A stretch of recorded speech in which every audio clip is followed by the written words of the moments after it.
Alhamdulillah sehat-sehat. Alhamdulillah ya Pak ya. Sebelumnya monggo Pak Parmo bisa memperkenalkan diri terlebih dahulu. Terima kasih waktu yang diberikan pada saya. Nama saya Parmo, unit kerja Kepala Sekolah SDN 1 Mbasuan, Kecamatan Neromoko, Kabupaten Wonogiri. Terima kasih Pak Parmo sudah memperkenalkan diri. Selanjutnya seperti rencana kita kemarin bahwa hari ini saya akan melakukan wawancara dengan Pak Parmo terkait pengambilan keputusan, di mana dalam tugas guru penggerak saya mendapatkan tugas demonstrasi kontekstual tentang pengambilan keputusan yang tepat. Selanjutnya saya ingin bertanya beberapa hal kepada Pak Parmo. Yang pertama, selama ini bagaimana Bapak dalam mengidentifikasi kasus-kasus yang merupakan dilema ITK atau rujukan moral? Begini, kita menghadapi sebuah kasus, kita pasti melihat dua hal, atau kita kepentingan yang kita harus memilih salah satu. Kalau dua hal itu sama-sama bagusnya, sama-sama baiknya, itu masuknya dilema etika. Dan itu sulit karena sama-sama baik. Kalau dalam suatu kasus terdapat dua hal, yang satu baik dan yang satu tidak, berarti termasuk rujukan moral. Terima kasih. Jadi tadi yang Bapak sampaikan bahwa dalam mengidentifikasi kasus itu kita harus melihat dua kepentingannya, baik dengan baik atau baik dengan salah atau buruk. Jadi kalau baik dengan baik itu termasuk ke dalam dilema etika, sedangkan kalau baik dan salah atau benar dan salah itu termasuk ke dalam rujukan moral. Selanjutnya, selama ini bagaimana Bapak menjalankan pengambilan keputusan di sekolah, terutama untuk kasus-kasus di mana ada dua kepentingan yang sama-sama benar atau baik atau sama-sama mengandung nilai kebajikan? Dalam suatu kasus, meskipun kita tahu dua-duanya sama-sama baik, tetapi kita harus mencari salah satu yang paling baik. Maka saya akan mengumpulkan teman-teman, sampaikan permasalahan. Semua pendapat kita tampung dan akan bisa ditemukan mana yang baik. Jadi selama ini dalam mengambil keputusan Pak Parmo, apabila kepentingan itu sama-sama benar atau sama-sama mengandung nilai kebajikan, dengan cara memilih mana yang paling baik dengan mendiskusikannya dengan rekan guru yang lainnya. Begitu ya Pak Ger? Selanjutnya, langkah-langkah atau prosedur seperti apa yang selama ini Bapak terapkan dalam pengambilan keputusan? Dalam mengambil keputusan itu yang pertama, sesegera mungkin mengumpulkan teman-teman, sampaikan permasalahannya dan kita bahas bersama terkait pilihan-pilihan yang sama-sama baik untuk dipilih yang terbaik.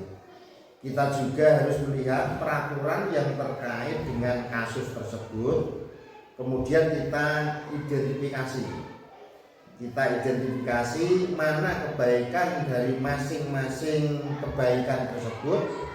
Kalau sudah ditemukan, kemudian kita memutuskan bersama-sama.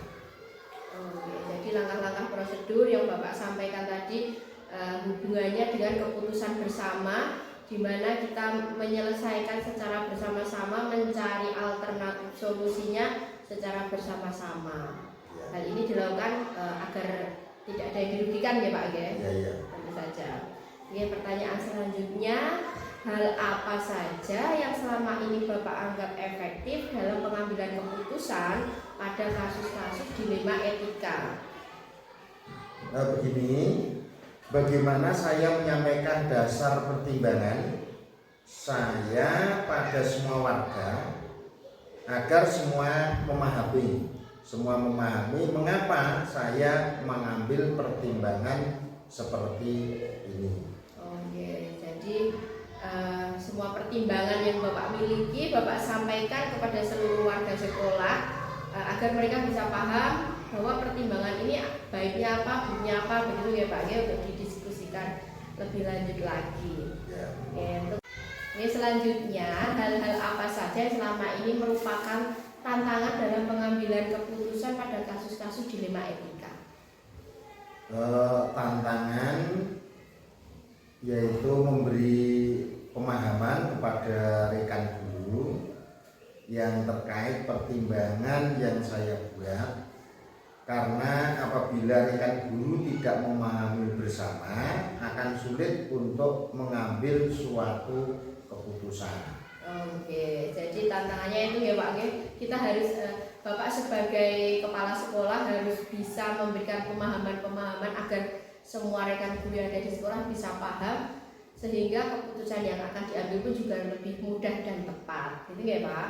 Ya, selanjutnya, apakah Bapak saat menemui suatu kasus, nah, apakah ada jadwal tertentu dalam sebuah penyelesaian kasus dilema etika? Apakah Bapak langsung menyelesaikan di tempat atau mungkin ada jadwal khusus untuk menyelesaikannya?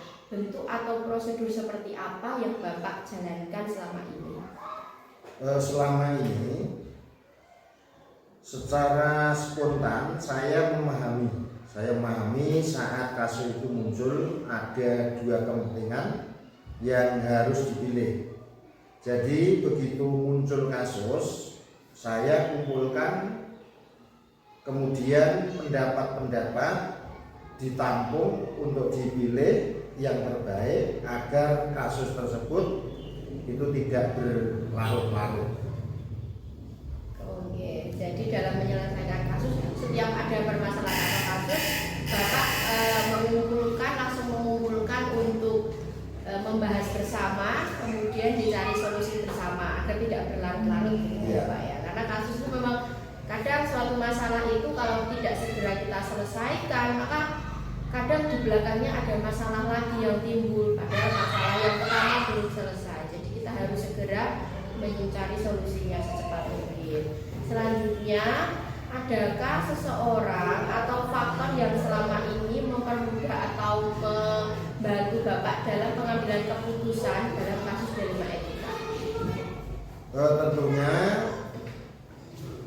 dari teman-teman membantu dalam mencari solusi solid, mudah untuk dikumpulkan, mudah diajak berbicara. Kalau diminta memberi masukan ya segera.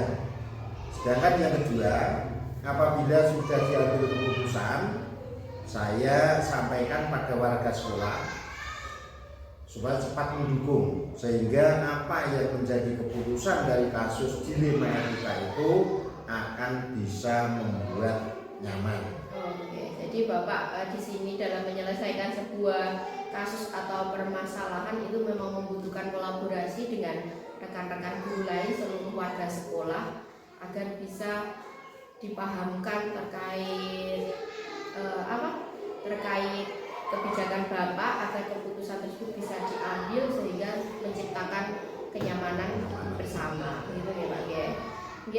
Ini untuk pertanyaan yang terakhir dari semua hal yang telah disampaikan Bapak tadi. Pembelajaran apa yang dapat Bapak petik dari pengalaman Bapak dalam mengambil keputusan dilema etika selama ini?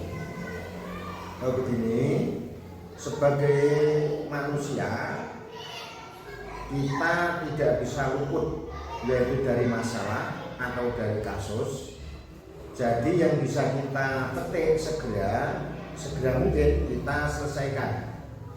Jadi jangan ditunda-tunda, karena siapa tahu ada kasus lain yang juga harus segera diselesaikan. Yang kedua, masalah itu dihadapi, jangan dihindari. Jadi sekali lagi, suatu masalah itu dihadapi, jangan dihindari. Kemudian putuskan di antara pilihan-pilihan yang ada dan diambil yang paling bermanfaat bagi kalian. Nah Hanya itu yang bisa saya sampaikan.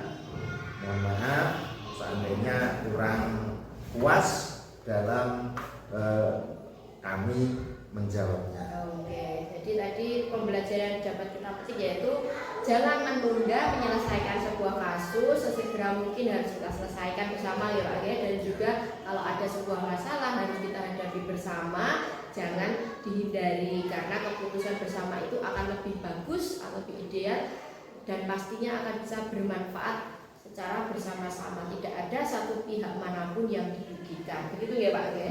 Ya, itu tadi wawancara saya dengan Pak Parmo. Terima kasih waktu yang sudah disempatkan pada pagi hari ini. Apabila ada kurang lebihnya, saya mohon maaf yang sebesar-besarnya ya Pak ya. Terima kasih sudah membantu saya dalam menyelesaikan salah satu tugas saya di pendidikan guru penggerak ini. Terima kasih ya Pak G. Wassalamualaikum warahmatullahi wabarakatuh. Waalaikumsalam warahmatullahi wabarakatuh.